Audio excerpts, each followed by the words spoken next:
মুসলিমদের লাশ কবর দিতে দিবে না জাপান। নীরবতা ভেঙে মুসলমানদের উদ্দেশ্যে এক কঠোর বার্তা দিয়েছে দেশটির সরকার।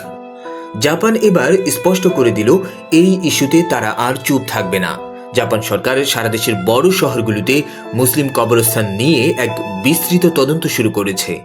আর এই তদন্তের ভাষা থেকে বোঝা যাচ্ছে বিষয়টি শুধু গবেষণা নয়, এটি ভবিষ্যৎ নীতির ভিত্তি।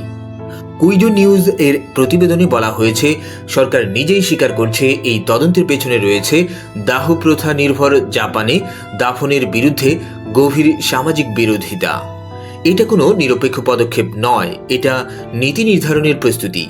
এই বিষয়টি ইতোমধ্যেই প্রধানমন্ত্রী সানায়ে তাকাইচি এর বিস্তৃত বৈদেশিক নীতি প্যাকেজে অন্তর্ভুক্ত হয়েছে, যা ভবিষ্যতে বিদেশি শ্রমিক বসবাসের নিয়ম এবং সাংস্কৃতিক একীকরণের বড় প্রভাব ফেলবে।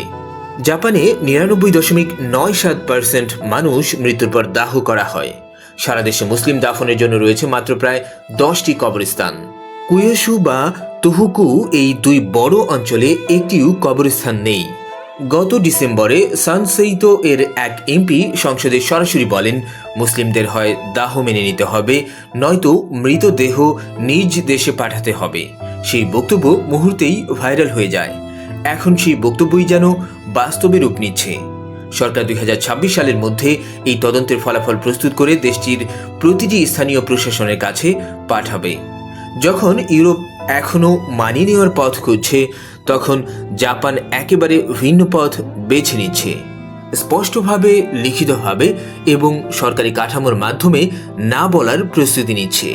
আর এর মাধ্যমে যদি কোনো প্রকার আইন করা হয়, তাহলে মুসলিমদের আর জাপানে কবর দিতে দেয়া হবে না। ফলশ্রুতিতে হয় তাদের দেহ দাহ করতে হবে অথবা তাদের নিজ দেশে ফেরত পাঠাতে হবে।